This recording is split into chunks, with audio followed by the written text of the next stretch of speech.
Bueno, casi las 6 menos 10 de la tarde. Vamos a hablar un poquitito del Fondo Monetario, economía, un poco de todo lo que está rozándonos por esta hora y donde está puesto todo el interés, ¿no? También, entre otras cuestiones. Y vamos a hablar con Héctor Torres, que es representante argentino, ex representante argentino ante el Fondo Monetario Internacional, abogado. Torres, ¿cómo le va? Buenas tardes. Buenas tardes, ¿cómo están? Gracias por invitarme. Por favor, al contrario, gracias por atendernos. A ver, desde su visión, ¿nos puede situar en dónde estamos parados? Bueno, tenemos un preacuerdo con el fondo, digamos, el acuerdo con el staff. Normalmente el proyecto ese ya pasó, digamos, en el directorio pasó por una prueba informal. El directorio está en principio de acuerdo, de lo contrario el staff no lo hubiera propuesto. Estamos en una situación en la cual, como ustedes habrán visto, la votación está muy complicada porque lo que está claro es que todo el mundo quiere la plata, pero no hay nadie que quiera poner la firma para aprobar un programa. Sí. De modo que eso genera, por supuesto, muchas dudas sobre el apoyo político. Hay que diferenciar la aprobación formal del apoyo político. Pero digamos, y este acuerdo, de lo que se sabe, ¿no? De este acuerdo que están tratando en diputados, digo, ¿qué significa para la Argentina? Está bien, por un lado no caer en el default, en todo lo que más o menos ya sabemos, pero ¿significa qué? ¿Que nos va a pasar qué a partir de ahora? Bueno, eso va a depender mucho de nosotros. Es un acuerdo relativamente light, como se dice, o sea, es un acuerdo que tiene poca condicionalidad para lo que son los programas de facilidades extendidas, pero que permite ganar un poco de tiempo, comprar un poco de tiempo para evitar ese default y tomar algunas medidas que empiezan a corregir algunos desequilibrios macroeconómicos sin solucionar los problemas de fondo que tiene la Argentina. Pero vamos a comprar algo de tiempo. Y el tema cuando uno compra algo de tiempo es qué hace con ese tiempo. Sí. Si uno compra algo de tiempo para empezar a solucionar los problemas, bueno, entonces valió la pena. Ahora, si uno compra algo de tiempo simplemente para postergar el inicio de la solución de los problemas, y entonces vamos a volver a estar tan o más dependientes del financiamiento del fondo. Por eso digo que depende de nosotros. Yo creo que si este programa sirve para que los sectores moderados del peronismo y de la oposición se pongan de acuerdo sobre políticas de mediano plazo que puedan ser continuadas después del 2023, y bueno, entonces va a ser un acuerdo que será un primer paso, porque va a haber otro programa seguramente, pero va a ser un paso importante. De lo contrario, pero la verdad no tengo ninguna evidencia de esto que estoy diciendo. Yo lo que veo es muy diferente a esto que estoy diciendo. Soy consciente de que veo muy pocas posibilidades de que en este momento se promueva un consenso sobre políticas de mediano plazo. Por eso no soy muy optimista con el programa. A ver, y si hacemos un análisis de lo que pasó las veces que Argentina firmó un acuerdo con el Fondo Monetario Internacional para pagar, digo, no para pedirle plata, que ya lo sabemos también, digamos, esto es consecuencia de eso también. Es decir, ¿qué nos pasó? Depende. En general, todos los programas han fracasado, pero por razones diferentes. Este último fue un programa bastante diferente a todos los anteriores. Las razones del fracaso. El programa del 2018, la Argentina cumplió con prácticamente todas las metas, pero el programa no dio ninguno de los resultados esperados. Ajá.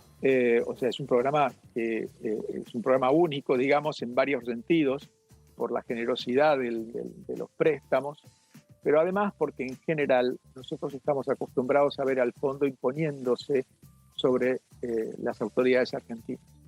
En este caso, el de 2018, yo diría que fue una excepción a eso. En el caso del 2018, y como quedó claro con la evaluación que hizo el propio staff después del acuerdo, que la llamamos autocrítica o para llamarla de alguna forma, se llama ex post evaluation. En esa evaluación quedó claro lo que yo por lo menos ya tenía clarísimo, que es que el staff al gobierno de Macri le pidió que aplicara restricciones a la salida de capitales. Y el gobierno de Macri, concretamente el ministro Duhovne, se negó, diciendo que era inimaginable, que habíamos llegado para sacar el cepo, no vamos a ponerlo nuevamente. Sí. Eso fue un enorme error. Otra cosa que el staff también recomendó fue usar, con mucho menos dinero de lo que el fondo nos prestó, podíamos haber aprovechado para reperfilar la deuda, que en ese momento obviamente estaba en una situación de iliquidez, en buena parte por una mala suerte, que fue la sequía. Se podría haber hecho eso, el gobierno tampoco lo quiso hacer. Y si el gobierno anterior pudo resistirse a esas y doblarle la mano al director, al staff, es porque tenía una relación privilegiada con el gobierno de Trump. Y entonces, digamos, eso fue, yo diría, la responsabilidad, hubiera sido del directorio que aceptó este tipo de presiones. Pero la verdad que por eso es muy difícil. Este último acuerdo no tiene mucho que ver con los anteriores. En general hay problemas en los de diseño, en muchos acuerdos con el fondo. Parten de la base de algo que yo creo que este último programa no comete el error que comete en general. Este último programa me parece que tiene flexibilidades que otros no tenían, por ejemplo, en el tema inflacionario. Esto de que reconozca que la inflación es un fenómeno multicausal, más allá de la retórica, yo creo que es bastante importante, porque el fondo en general aplica una receta que funciona en la mayor parte de los casos en el mundo, que es que en cuanto hay una inflación, se considera que es fundamentalmente un fenómeno monetario, no solamente, pero fundamentalmente. Y la receta es: subo las tasas de interés, al subir las tasas de interés aumenta el ahorro, cae el consumo y entonces se baja la inflación. En la Argentina, que es una economía bimonetaria, tenemos dólares en la cabeza, aunque tengamos pesos en el bolsillo. Cuando suben las tasas de interés tienen que ser levemente positivas, sobre eso no hay ninguna duda.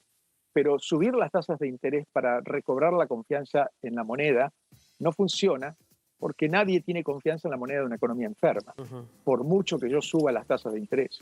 Entonces, cuando subo las tasas de interés a niveles estratosféricos, y más aún cuando mantengo abierta la cuenta capital, entra dinero para hacer carry trade, o los propios argentinos cambian los dólares por pesos, porque lo que están viendo no es la rentabilidad en pesos, sino la rentabilidad en dólares. Y eso genera una inestabilidad enorme, porque todo el mundo sabe que eso se acaba en algún momento. Entonces todo el mundo está pensando: ¿cuándo salto al dólar de nuevo? Los que vinieron con plata de afuera y los que pusieron plata adentro. Eso genera una inestabilidad enorme, termina siendo una profecía autocumplida.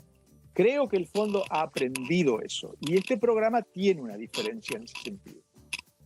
¿Eso hace que usted, si tuviera la posibilidad hoy de ir a votar, vote a favor de seguir con esto del fondo en lugar de en contra?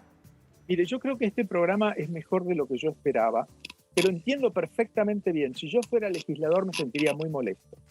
Me sentiría molesto porque me están obligando a votar a libro cerrado algo que yo no conocía y que es complejo y que debería tener tiempo para estudiar. En Estados Unidos, por ejemplo, cuando el Ejecutivo quiere mandarle al Congreso algo a libro cerrado, normalmente negocia con un fast track que consigue primero persuadiendo al legislativo de qué es lo que va a negociar y consultando al legislativo. Acá no hubo ninguna consulta. Hubo 2 años de negociaciones secretas.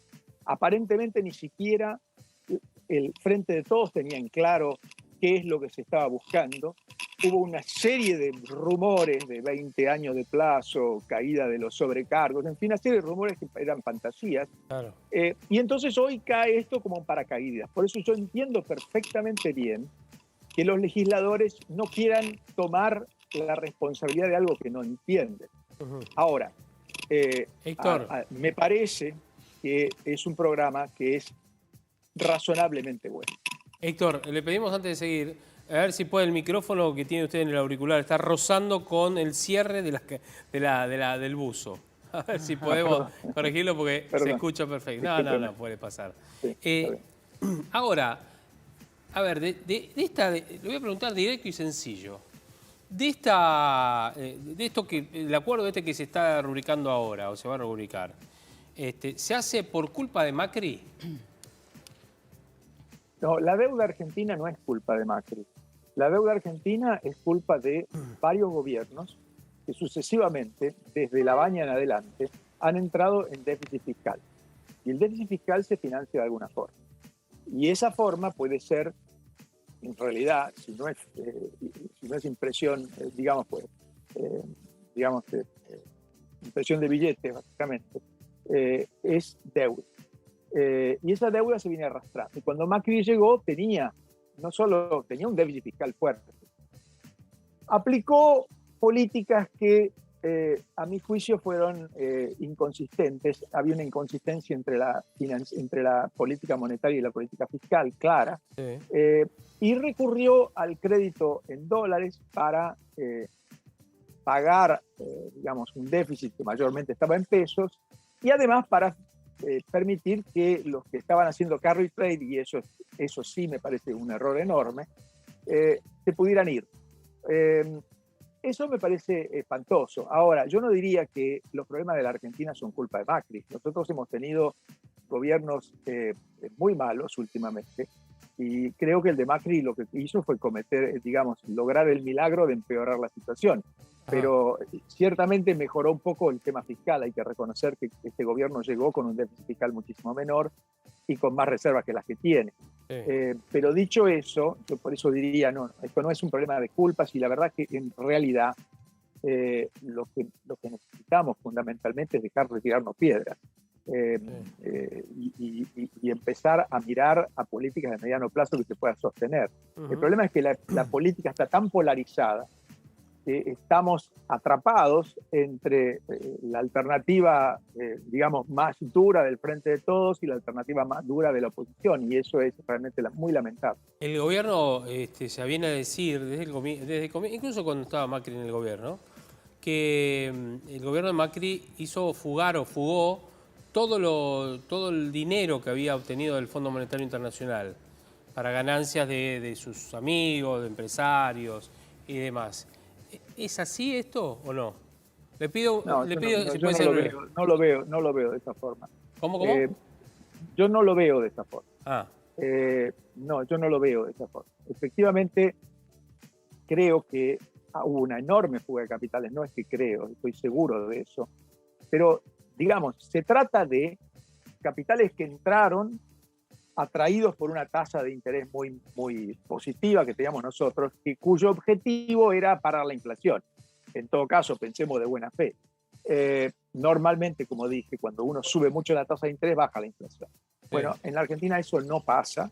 Esos capitales entraron. Los argentinos mismos, que tenemos un Producto Bruto Interno en dólares, hacemos también ese tipo de cálculos. Si me paso al peso y después salto al dólar, me quedé con una ganancia en dólares. Lo que es totalmente inconsistente es haber tomado esa cantidad de dinero del fondo y dejar la cuenta capital abierta. Claro. Es lo que el fondo le dijo que no hiciera, y nosotros lo hicimos, y creo que eso fue un error gravísimo. Ahora, no creo que sea un tema judiciable, me parece que es un tema de ideología económica o política, que a mi juicio ha probado en reiteradas oportunidades ser un error.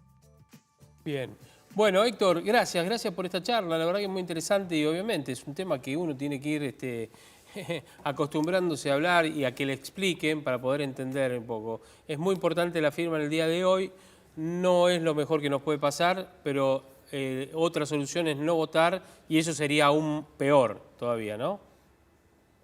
Bueno, sí, las consecuencias de entrar en un atraso serían graves. Ahora, digamos, no sé cuántos minutos tengo para hablar, pero si quieren, podría decir que son graves las consecuencias de llegar a un atraso, pero depende cómo se llegue al atraso. Si se llega al atraso con un portazo diciéndole yo los desprecio, los detesto, es una cosa.